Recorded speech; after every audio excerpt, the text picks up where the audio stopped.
One of Helmoltz-Lie's more famous works is the Helmholtz-Lie space problem, also known as the Riemann-Helmholtz-Lie Poincaré space problem, but I'm just going to focus on the Helmholtz-Lie part.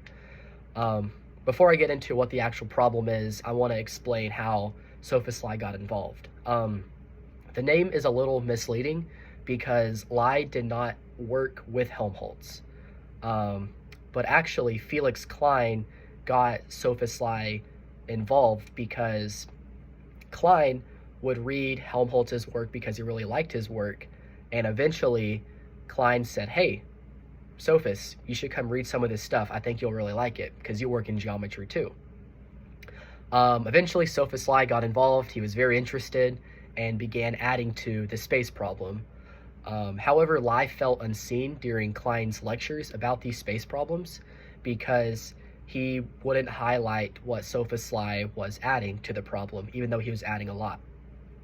Despite this controversy, and Helmholtz-Lie actually called out Felix Klein and other mathematicians in some of his writings, saying that these other mathematicians weren't showing enough rigor and weren't doing enough justice for this problem.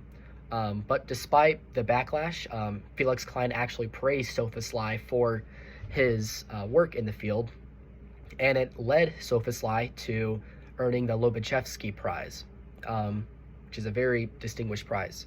So, now, what exactly is the space problem? In Plato's Ghost, in the chapter, I have a quote at the bottom, and it says, "What possible," and it sums it up pretty well, "what possible geometries can there be if the geometric properties are those that can be determined by the motion of rigid bodies?" In other words, what can you do with rigid bodies in space? What limitations are there? What can we define? What can we do with them? So it's a geometry of rigid bodies. A definition of what a rigid body is a body that does not deform or change shape. So a rigid body in real life isn't, it's not real. Because, for instance, you take a shape, take this ball, and I drop it on my desk. In order for it to pop back up, it has to deform just slightly enough so that elastic energy and friction in physics works. But Helmholtz-Lie wanted to study if we completely eliminate all these little deformations in shapes, what can we learn about how shapes move in three-dimensional space, in Euclidean and non-Euclidean space. And some of the ways I have right here, we have planar, axisymmetric, and three-dimensional motions and movements. So with the planar plane strain, you essentially take a shape and then you can strain it up and down on a plane. And then with the axisymmetric, you can take a shape and then revolve it around an axis, such as with this rectangle.